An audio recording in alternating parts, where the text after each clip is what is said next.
I didn't really dive into Star Wars like some other kids did. This is going to tell you how much I really knew about Star Wars. When I saw Darth Maul as a kid, I thought, oh, that must be that Darth Vader guy without his mask. I was clueless.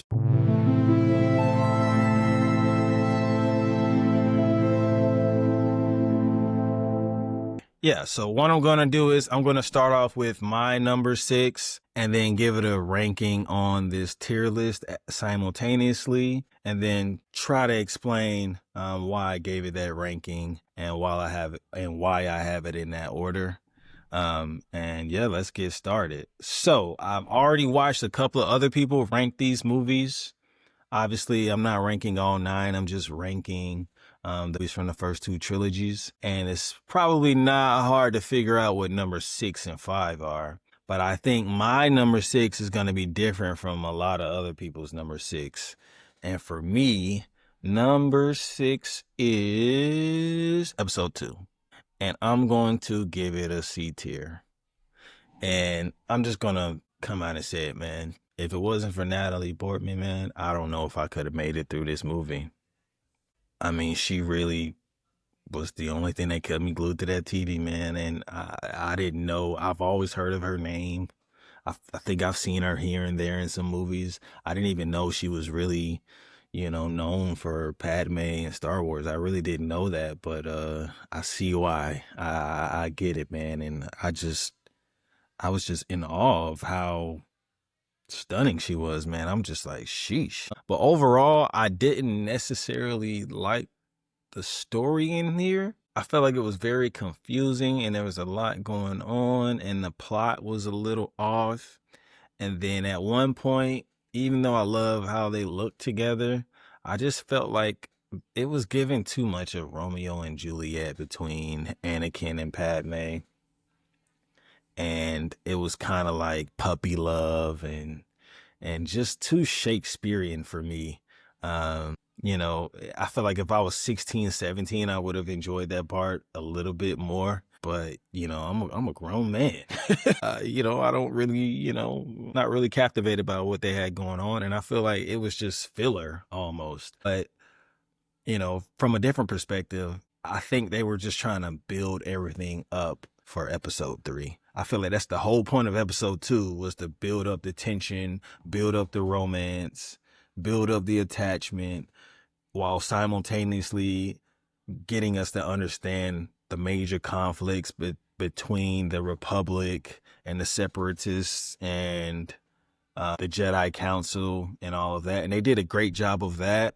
But then I was very confused when Count Dooku arrived, and I'm like, well, this guy's strong as shit. He's whooping Obi-Wan and Anakin's ass. Like, who the hell is this guy? And I just didn't like his name, Dooku.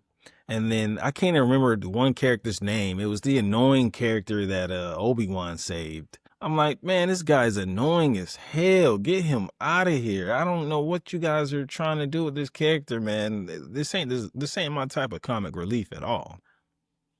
But overall, I think it was an okay movie. I think it was decent for its time, and they did a great job of trying to get everyone involved in what was actually going on, even though it was a bit confusing for a new person. Even after already watching episode 1, I was just like, okay, what's going on here, man? And then there wasn't really any memorable scenes. I think the most memorable scene was when Anakin went back and found his mom, and then she died in his arms, and then he slaughtered the little village. And even that was kind of like, damn. And trust me, I understand. Trust me, man. I went through some things in my life, man. I feel you, bro. But couldn't really think of anything memorable about the movie. And maybe my opinion on that will change if I go back and rewatch it. But yeah, that's number 6 on my list. So it shouldn't be hard to figure out what number 5 is.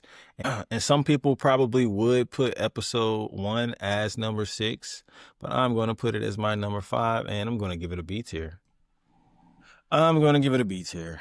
And, at first I was kind of weirded out by Anakin being 7, 8, 9 years old. And then, him kind of having a crush on the older girl, which is kind of natural. But when you go back and watch episodes 2 and 3, you're like, oh, this little boy is like 4 or 5 years. He's at least 4 or 5 years younger than her. Gotta be, unless she's just short. I don't know. They're tall. I don't know. That kind of threw me off. But then I got the concept of, oh, they just want us to understand that he was just a boy genius. He was always special since a little kid. That's all they were trying to get us to understand. Like, this guy was just had natural abilities, natural genius.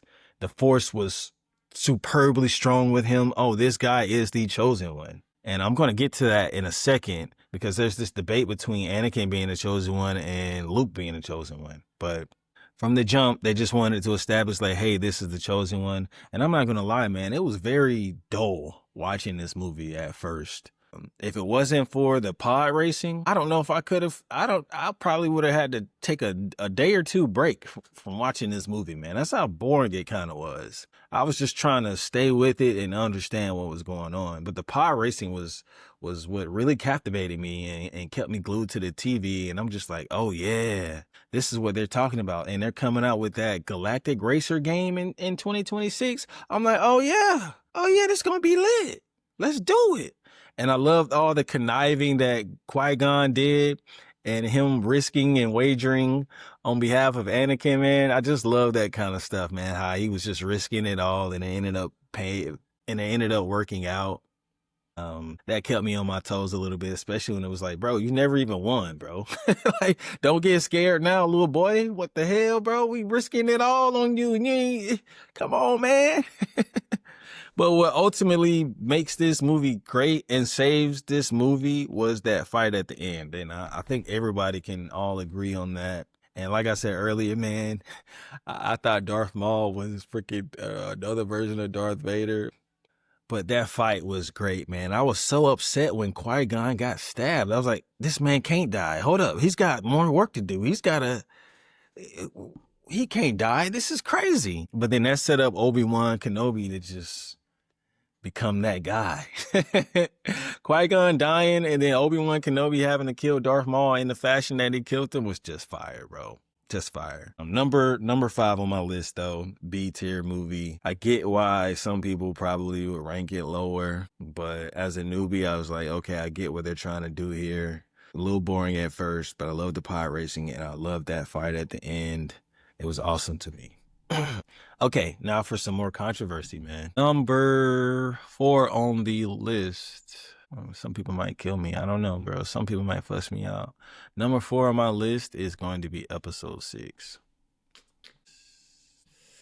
I'm going to give it a B tier. Now, to defend giving it a B tier, because I watched it in Machete Order, I went from episodes 1, 2, and 3. So seeing all that emotion from episode 3 and then coming back to episode 6, along with the CGI, and then going back to the puppets, and I'm walking into episode 6 excited to finally finish everything. And then I just feel like, man, y'all goofing around, bro. Go in there and guns a blazing and save Han Solo, bro. What y'all doing, bro? Like, come on, man. We ain't got time for this. But I did enjoy seeing Princess Leia, like, chained up, bro. I don't know what it was about that, bro. That was like, I was like, dang. I didn't even know she was like, I didn't know Carrie Fisher was that. I thought she was okay. Like, she looks like the typical 80s, 70s feet lady. Right then and there, I was like, oh, okay, I get it now. Okay, bet. I was in awe. And then fast forward, Luke just ends up giving himself up, he's determined to, turn Darth Vader back good. He knows there's some good in him, and I understand why he thinks that and all of that. But it just wasn't what I wanted him to do. I wanted him to go in there and just bust the place up, man. Like, but he didn't finish his training either. So I guess that played a big factor into it. Like he can't really beat his ass for real. And I just feel like some of the plot was a little bit wasted because all he ended up doing was just giving himself up, and he was just convinced to do what he had to do to try to save his dad from the dark side, which I actually love that aspect of it. And then when he's just sitting there fighting the urge to just strike down Darth Sidious, I'm like, man, just freaking do it already, bro. Just Back that boy, man. Give in to the dark side. Screw it, bro. Screw it, bro. Hey, I would have gave in, and he almost did, bro. And they actually started fighting, bro. And then he was hiding because he was trying to fight from the dark side. And then Darth Vader was like, "Oh, you got a twin sister." It's like, dang, bro, you didn't know you had 2 kids, boy. You just found out you got 2 kids out here, boy. But he was like, "Oh, you got a sister. If we can't turn you to the dark side, I bet we can turn her to the dark side." And I forgot about the part where he finds out about his sister from Yoda, and they drugged that part out. But then that's when Luke was like, "Oh, hell no." Then this is what I'm here for. That's what I want to see, bro. But then you got Darth Sidious in the background like, good, antagonizing it the whole time. I'm like, bro, get this man out of here, bro. Like, freaking creep. And then looking back on all the Family Guy episodes I used to watch, I'm like, I get it now. I get that joke, bro. I get why they had him in some of the sequences, bro. And I've been saying that probably since I was a teenager, man. I've been like, good. Like, as an inside joke to so many people, not even knowing the inside joke my damn self. But yeah, man, it is number 4 on my list. I'm going to give it a B tier. I felt like, it was a great way to end the movie with Darth Vader returning to be a Jedi, technically, at the end, fulfilling the prophecy, him being the chosen one. He technically did fulfill the prophecy. He did need Luke's help to fulfill the prophecy. So maybe they're both the chosen ones. But yeah, overall, I'm only giving it a B tier because I feel like the other movies are a lot better than this one. And I just enjoyed them. Enjoyed the experience a lot more with the other movies. So number 3 on the list. Hey, somebody mad. I'm going to put Empire Strikes Back. A tier. Number 3 on my list, man. Now, at first when I started watching Empire Strike Back, I was like, okay, cool. They upgraded on this one. Okay, bet. They about to be lit. And then I see Luke getting mauled by a goddamn abominable snowman. I'm like, hold up, man. Bro, you just learned all this stuff. You letting an abominable snowman drag you around, boy. Get up. You Luke Skywalker, bro. What you mean? But then he ends up, grabbing his lightsaber with the Force and slashing his ass. I'm like, okay, bet. You should have been did something like that, bro. So out the gate, I was a little upset. And then the scene with the big droids that look like camels. I was like, okay, this is what this is from. That's kind of cool. But then they just wrap them around and trip them up. I'm like, oh, well, that's all it took, huh? But overall, I like the flow of the movie. I like the visuals were amazing. Not as much story, I feel like, up until the point where they go to Cloud City and then they're walking in. Han Solo's dapping up his buddy. I cannot remember his name, man. I can't remember his name. He's dapping up his buddy. They're kind of going back and forth over Princess Leia. And then before they walk in the door, he's like, yeah, I think my relationship with the Empire is going to improve. And then he opens the door and then there's Darth Vader sitting in the chair like him pushing him. That was the best part of the movie to me, bro. Like, it was like, oh shit. Y'all done fucked up, bro. He done backdoored you, man. No pun intended, man. That shit was crazy to me, man. And then they end up freezing Han Solo. And then Luke didn't even want to finish his training, bro. Like, bro, finish your training. It's a trap. Duh, bro. You acting just like Anakin, bro. That's why Yoda don't trust you, because you acting like Anakin, come to find out. Whole time, bro, you your daddy's son. You don't even know it, but you about to find out. And one of the reasons why I did watch it in the Machete Order and it was recommended to me is because I already knew about Darth Vader being Luke's father. And I could have sworn he said, Luke, I am your father. But he didn't say it that way. But still, it was very, very, very iconic. And even knowing that scene was coming and watching it for the first time in sequence, it still was iconic. And I can only imagine how people in the 80s felt watching that for the first time. I would have tossed my popcorn in the air. I would have been like, I would have lost my mind. in 1980. And then the aesthetics, the visuals, the fight scene was good. The tension was there. It was very dramatic.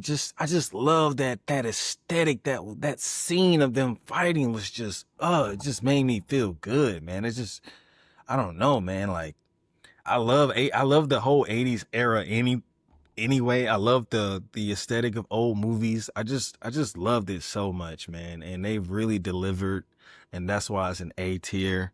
But it is number 3 on my list. And I apologize if I offended anybody with having it number 3 on my list. But that brings me to number 2. There's only 2 left. And number 2 on my list is episode 4. But episode 4 is S rank. Episode 4 is S rank. And the reason why it's S rank, I'm watching Star Wars in 2025. I am watching the enhanced versions. I'm watching George Lucas's adaptations and edits and improvements, I guess you could say, to the movie. And as soon as I watched it and saw the Star Wars lore coming down in the galaxy and reading that, and then the scenes of Luke in the desert with the 2 moons and seeing, you know, the movie start off with that ship getting attacked and Darth Vader busting through the door, and then the banter between R2-D2 and C-3PO was just awesome to me, man. With the comic relief was on par. That is the exact comic relief that I love in a movie. And C-3PO might be my second favorite character, man. I don't know why everybody likes Chewbacca so much.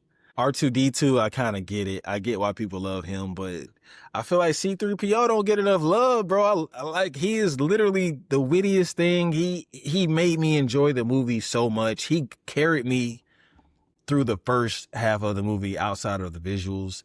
And speaking back on the visuals, I was like, I can't believe this is a 1977 movie, even though it was enhanced, of course. But I was just like, yo, this is amazing. This has to be the most beautiful movie of its time, bro.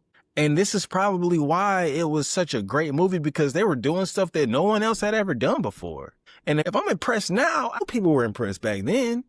And it just captivated me, man. And then there were so many things in episode 4 that after watching the rest of the movies, I'm like, oh, this is what they meant. This is what they were trying to say. Oh, this is what his aunt and uncle meant. Oh, this is the aunt and uncle. Oh, snap.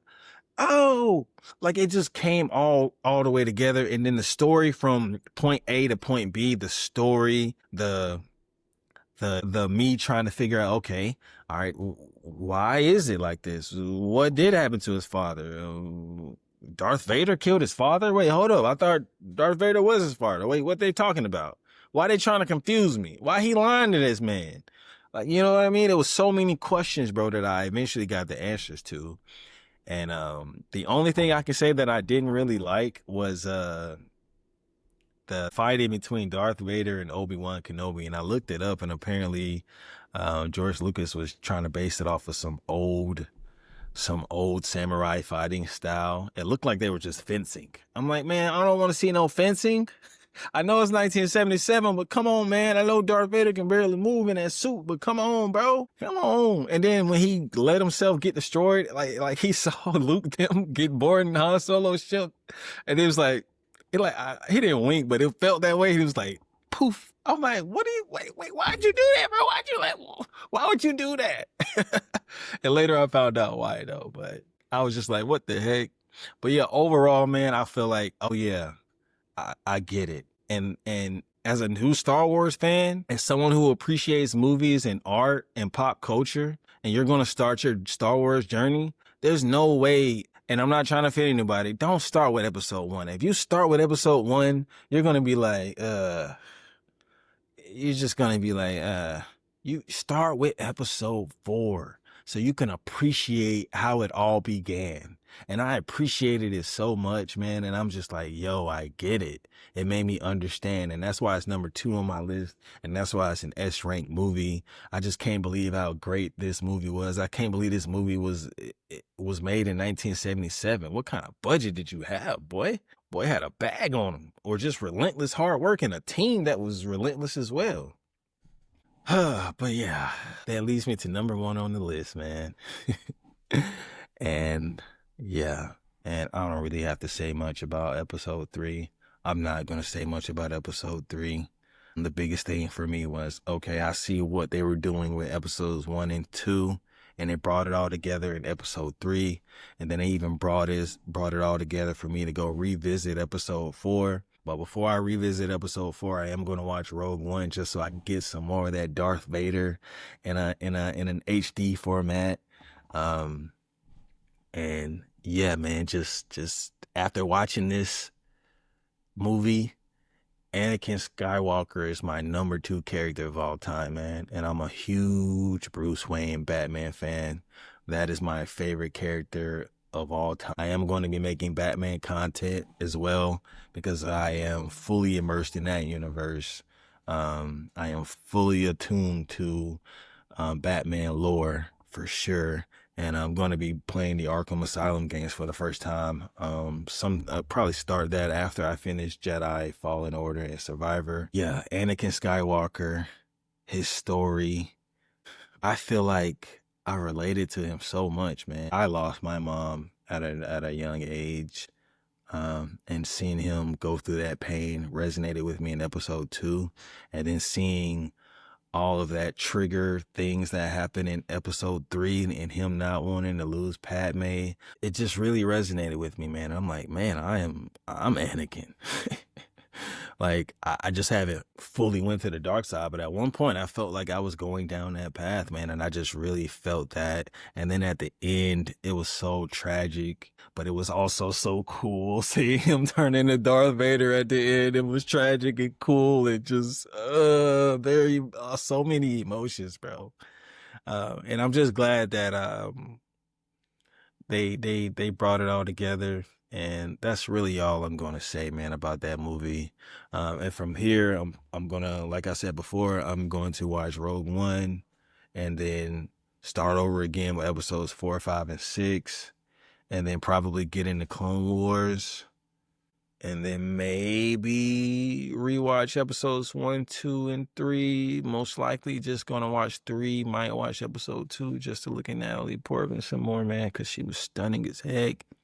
Yeah, and then get into Clone Wars, man, somewhere in the middle of all of that.